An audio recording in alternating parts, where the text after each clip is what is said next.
nabigu calayhi salaatu wasalaam macaawiisiisa ayuu adkaysanayey oo nabigu calayhi salaatu wasalaam tobanka dambe markay galaan dadaal fara badan ayuu cibaadada ilaahay uu ku samaynayey waaxyo leyla kullahu habeenka dhammaantiisou nooleynayey ahalkiisana sidaas ayuu farayey asagoo markaasi ku dadaalaya rasuulku calayhi salaatu wasalaam inuu haleelo habeenkaas sharafta badanne oo leylatulqadriga iyo acmaashii markaasi bishii ramadaan oo gebangeba joogta oo loo baahan yahay in laga qaniimaysto si gaara markaasi dadaal loo sameeyo mar haddii waxaa weeye shay kasta markuu khaatumada joogo ayaa laga faa'iidaystaa taxarow leylata alqadri leylatulqadriga ku dadaala fi lcashri alawaakhir tobanka dambo oo min ramadaana bisha ramadaan ka mida halkaas uga dadaalow dhihi jira rasuulku marka nabigeena calayhi salaatu wasalaam ictikaafka tobanka dambe ou ictikaafayo amalan fii leylati alqadri weeye isagoo yadidiishanaya inuu waafaqo habeenka leylatulqadriga ayuu ictikaafkaas nabigu u samay jira calayhi salaatu wasalaam marka waxaa la rabaa tobanka dambe haddii la gaaro masaajidda inaan laga bixin oo waxa weeye markaasi dadaal fara badan la yimaado ijtihaad badan lala yimaado tahajud la sameeyo si waxa weeye markaasi habeenkaas leylatulqadriga loo waafaqo oo khayrka badanne ayaa loo baahan yahay iyadoo rasuulka calayhi salaatu wasalaam arrintaas loogaga dayanayo qofkii jecel inuu leylatulqadri waafaqo tobanka dambe ayuu ku dadaalayaa haddana tobanka si gaara wuxuu ugu sii dadaalayaa awtaarta ayuu ku dadaalayaa 21 23 25 27 29 meelahaas ayuu maaragtay si gaara ugu sii dadaalayaa maxaa yeele nabiga calayhi salaatu wasalaam asxaabta marku arkay ru'yadoodii ayaa waxa uu yidhi ru'yadiinni waxaan arkayaa inay isku waafaqdo isku raacday todobada dambo ee qofkii ku dadaalayay leylatulqadriga todobadaas dambe ha ugaga dadaalo sidaas ayuu dhahay rasuulku calayhi salaatu wasalaam awtaarta markii la yidhaahdane isna xadiis umunaa caaisha ay werisaa wuxuu ahay ana rasuula اllaahi salى اllahu عalayhi wasalama qaala taxarow leylata alqadri fi lwitri min alcashri alawaakhir min ramadaan waxau dhahay rasuulku calayhi salaatu wasalaam ku dadaala habeenka leylatulqadriga leylatulqadriga ku dadaala watarka ee tobanka dambe ku jirana uga dadaala taxarow leylata alqadri fi lwitri watarka min alcashri alawaakhir oo tobanka dambe oo min ramadaana ku jira uga dadaalo rasuulku si gaara haddana nabigu calayhi salatu wasalaam in lagu dadaalo oo markaasi laga raadiyo tobanka dambo ayaa nabigu calayhi salaatu wasalaam asxaabtiisa ku booriyey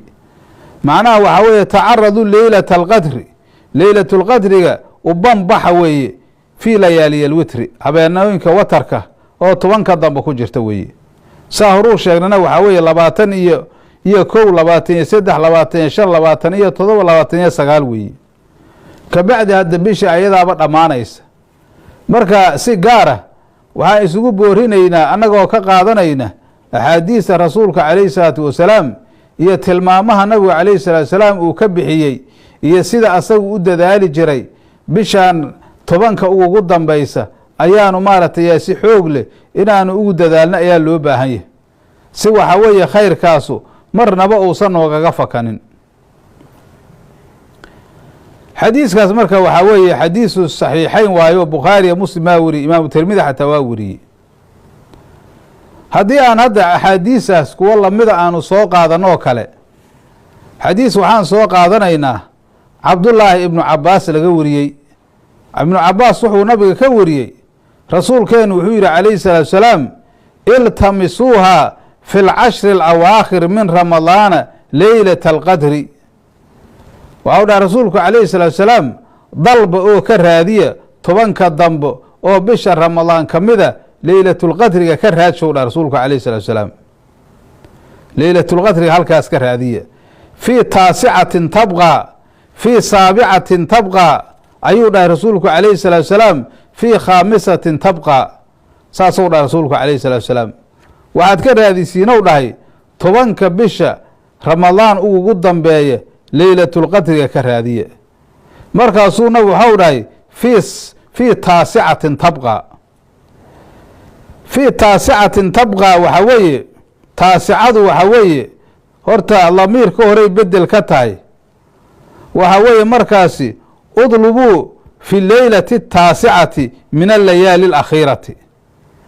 habeenka sagaalaad oo ugu dambeeya habeenada bisha ka raasha maxay noqonaysaa marka waxay noqonaysaa 21 bay noqonaysaa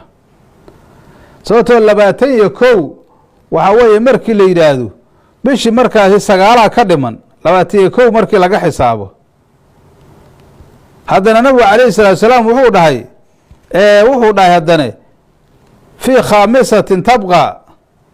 ayuu dhahay rasuulku calayhi salaatu wasalaam haddana waxa weeye shanta oo baaqiga ah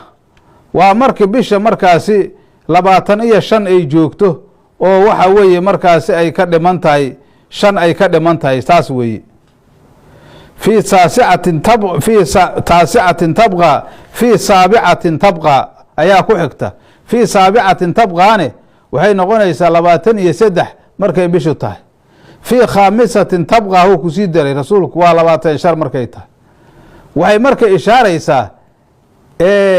awtaarti bay ishaaraysaa wataradii oo si khaas markaasi looga raadinayay ayaa markaasaa lagu ishaaru hayaa xadiiskaas marka waxaa wariyey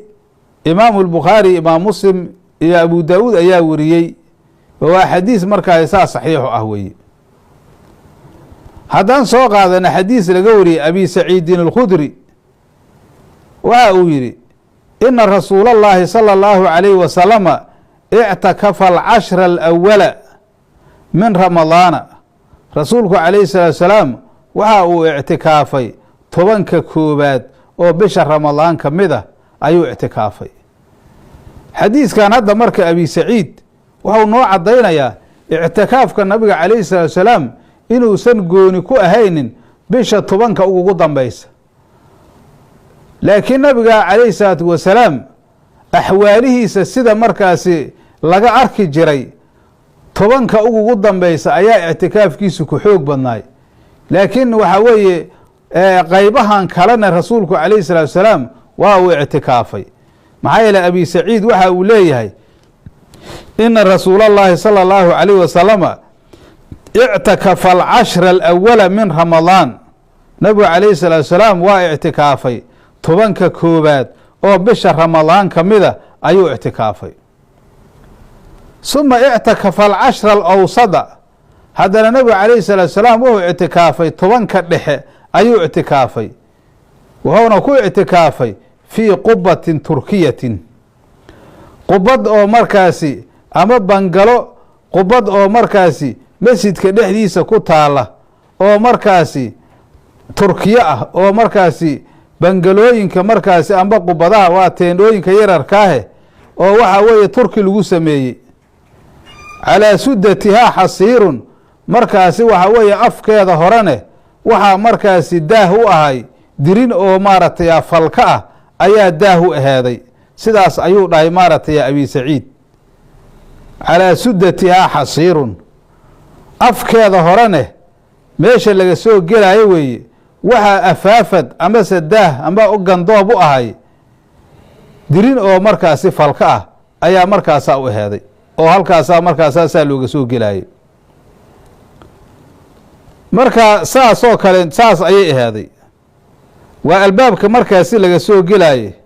amase waxaa weeye asaaxatu beyna yadayhi weeye saaxada beyna yadayhi ayaa loola jeedaa marka hadda xadiiskaas waxaa noogu cad nabigu calayhi salaatu salaam inuu maaragtay 10 horena ictikaafay 10 dhexana u ictikaafay waxay tiri caaisho kaana الnabiyu salى اllahu عalayhi wasalama idaa dakhala alcashru shadda mi'zarahu wa axyaa leylahu wa ayqada ahlahu sidaas ayay tiri umunaa caaisha waxay tiri kaana الnabiyu salى اllahu عalayhi wasalama ilaahay nebigiisu wuxuu ahay idaa dakhala alcashru 10 markay galaan waa cashru alawaakhir min shahri ramadaan 10 waxaa weeye bisha ramadaan ugu dambaysa markii la soo gaaro oo 10kaasi ay gasho shadda mi'zarahu nabigu calayhi salaatu wasalaam macaawiisiisa ayuu adkaysanayey waxay kinaaye ka tahay can iljiddi waalijtihaad dadaalka faraha badanne oo nabigu calayhi salaatu wasalaam tobanka dambe uu samaynaayo ayay waxa weeye kinaaye ay ka tahay. oo nabigu calayhi salaatu wasalaam tobanka dambe markay galaan dadaal fara badan ayuu cibaadada ilaahay uu ku samaynayey. waaxyo leyla kullahu, habeenka dhammaantiisou nooleynayey, ahalkiisana sidaas ayuu faraayey, asagoo markaasi ku dadaalaya rasuulku calayhi salaatu wasalaam inuu haleelo habeenkaas sharafta badanne oo leylatulqadrigaah